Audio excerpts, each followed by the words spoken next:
Hello, welcome. Thanks so much for joining me today for this webinar, Dealing with Difficult People. Today I am going to go over some tips and tricks for dealing with difficult people. And I think this is very timely during this pandemic as businesses and organizations begin to open up more. And we invite the public and people from our community into our spaces and our businesses as we try to implement some of those health and safety protocols to keeping us and our customers safe. As we look to doing this, we are looking at change. We know change triggers anxiety in many people, and this pandemic has inflicted unwanted changes on all of us.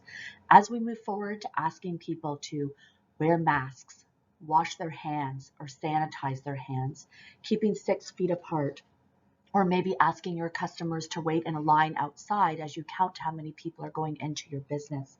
All of these things are changes that we have not asked for, and nor have the customers asked for either. But all of these changes are things that we need to do in order to keep ourselves and our customers safe. These types of changes is what may trigger anxiety. So this may result in some people disagreeing with restrictions and provisions we have had to make to support one another and keep each other safe. Statements that have potential to escalate. Why do we need to do this? I'm not wearing a mask. This is ridiculous. I'm not doing that. Who's going to make me? Who's going to hold me accountable if I don't wear a mask in your store or I don't wash my hands before I come in? Who's going to hold me accountable to that? When you hear statements like this, know that these are signs for potential escalation. Now is the time to be proactive and avoid further upset. Okay? Behaviors that have potential to escalate. So now we're going to be continuing to look at body language. Body language is arms crossed, tapping of shoes, clicking of pen, pacing, clenching of the fist, clenching of the jaw, staring at you as you're speaking and telling them that they must wear a mask and they're just glaring.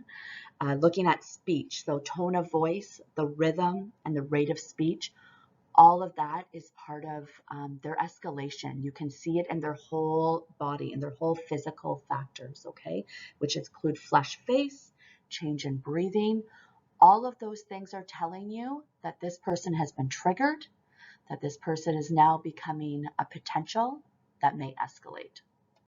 Next, we're going to discuss stages of escalation. So we're going to look at an individual's response to the health protocols that are in place at your business, such as wearing a mask, washing your hands, sanitizing, keeping 6 feet apart, all of those things that we discussed earlier, what their response may be to that, and what your response should try to be in order to de-escalate the situation, okay? So the first part is the individual response. You ask them, oh, sorry, ma'am, I noticed that you don't have a mask with you. Here, I'm going to get, we have some extra ones here. I'm going to give you one before you enter our store. Please put it on. Suddenly, the person is no longer smiling. You can see the anxiety in their facial expressions. So there's a noticeable increase in change in behavior. Your response should be supportive, be empathetic and non-judgmental in an attempt to alleviate the anxiety. Your response could be something like, I know wearing a mask is not something we normally ask our customers to do. Unfortunately, we have to, one, to keep everyone safe to ensure that we're not spreading COVID. And the other part is in order to have our business open, as per the protocols of our health unit, we have to have everyone wear a mask. I know it's a bit of a pain, but I'd really appreciate if you would put it on. Okay, hopefully that's all it takes. And from there, the person begrudgingly puts the mask on and moves on.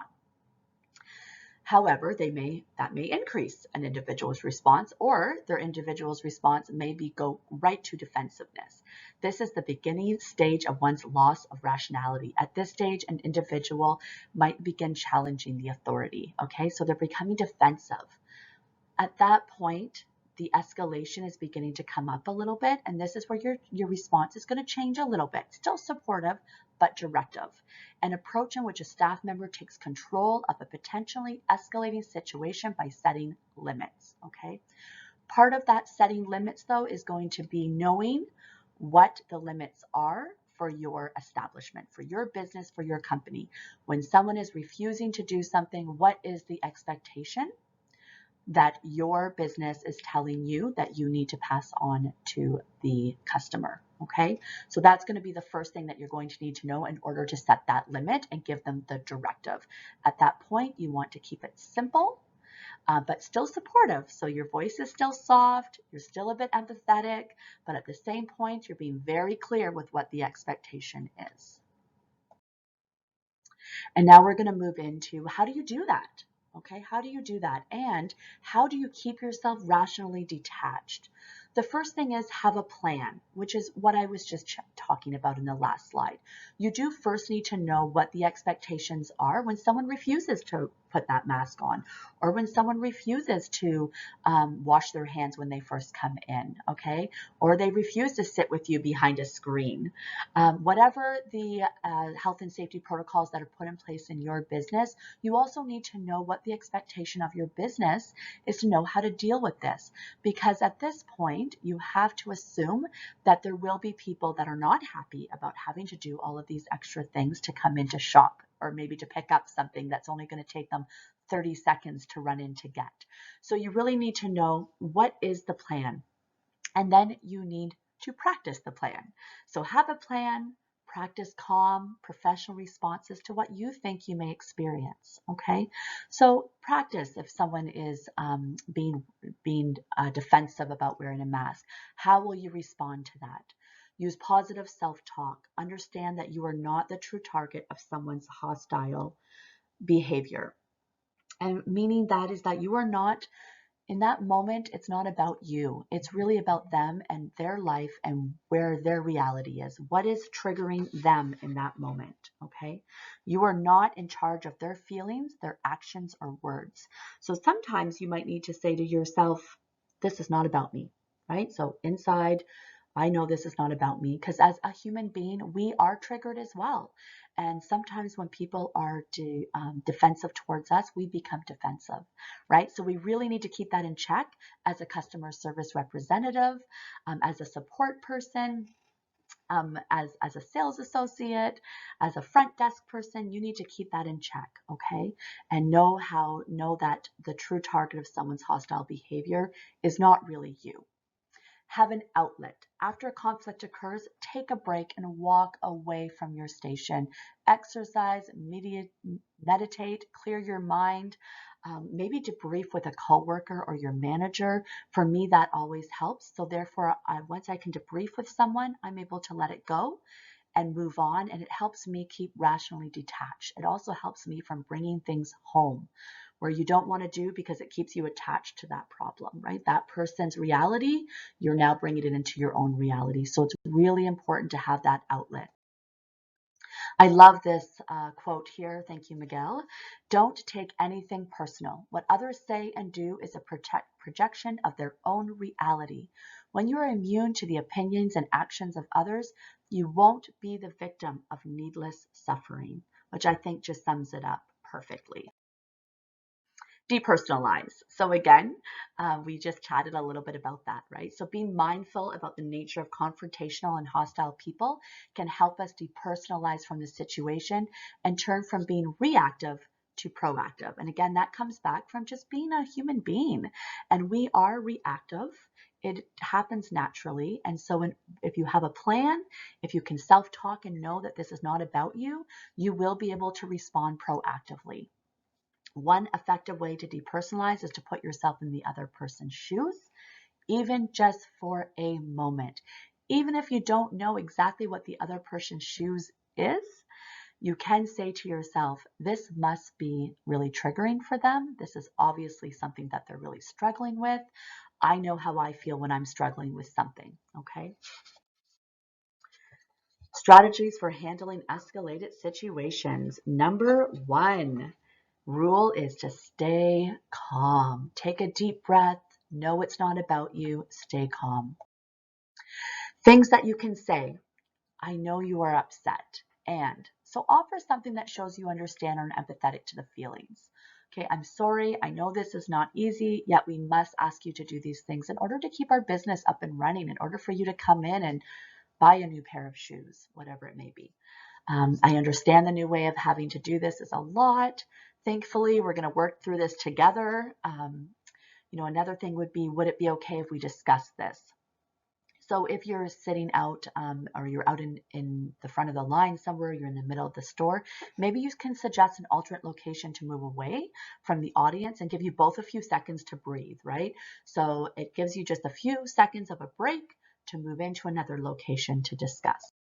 And give choices. I actually love this part of it because I feel that you have the opportunity to give someone choices, and that allows them to take back some of that control or power that they may feel that they have lost when they're given directives and being told that they have to do something, like wearing a mask, like sanitizing their hands or washing their hands upon entry or leaving, or standing in a line. So being able to give them other options and other choices may de-escalate the situation very quickly.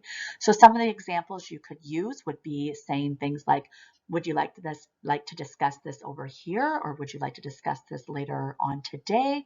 Would you like to discuss this with me or with someone else, maybe my manager? You could discuss that with my manager. Others have done this, or they have done this. Would either of these work for you? So for an example, you could say, others that have really struggled with wearing a mask have actually ordered our products online. Do you think that that would be helpful for you and a better option for you than wearing a mask? Again, this gives the person some control and some power back over their own choices by you allowing them to choose between one or the other and giving them some alternative ideas or plans. We spoke earlier about what to watch for in our customers' behavior. For example, their body language, how they're standing, whether their arms are crossed, their speech, their tone, the speed of their words, as well as the paraverbal communication, which is what you say and how you say it. However, we also need to be mindful of our own behavior and how we are communicating respectfully, verbally and non-verbally. So again, making sure that our body language is open, we're relaxed, our facial expressions are relaxed, and we're speaking calmly. This is much easier for me to do as I speak because I talk with my hands, so my arms are always tend to be open. So those are some things just to keep in mind when you are speaking to a client that you feel may be escalating or becoming agitated, is to always remember, how are you communicating to them through your body language, through your speech, okay? So those are definitely a couple of things to keep in mind. So if someone is asking a question that is information seeking, answer it. This is how we communicate respectfully to someone. If they're asking about something, give them a truthful answer and answer it. If they're asking a challenging question, ignore the challenge and not the person. So try to redirect. If you need to set limits, do that. Set and enforce reasonable limits. If the person becomes defensive or disruptive, state limits and directives clearly and concisely. Again, that goes back to knowing what your plan is and what the plan of your business or organization has put in place for dealing with difficult people, and if people are challenging those limits. What are your expectations as a worker? And then practice it. Avoid overreacting, remain calm, rational, and professional. Remember, this is not about you. So take a deep breath and just follow your plan. And of course, always take threats seriously, okay? You've got this. Be calm, keep it simple. Have a plan, practice, practice, practice, and support one another. Because I can't tell you how great it is if I am dealing with a difficult person and I know that my coworker is close by. So if you see your coworker having to deal with a difficult person, maybe if you're folding shirts, maybe you move a little bit closer. Maybe if you're cleaning, maybe you move in the area to where they're dealing with that difficult person to clean. So you're non-intrusive, but your coworker knows that you're there to offer the support that they may need in dealing with a difficult person. And this brings us to the end of our presentation. Thank you so much for joining me today. And I do hope that this presentation gave you some helpful tips and tricks in dealing with difficult situations and difficult people. It is tricky out there as we have no control over how someone else is going to respond or react to certain situations. So I do hope that this was helpful for you and that you come up with your plan, you practice it, and you have an outlet at the end of the day. So for any other training opportunities that you may be interested in, please feel free to contact us at 519-371-9222, or you can also email us at employment@osgb.ymca.ca. Again, thank you so much.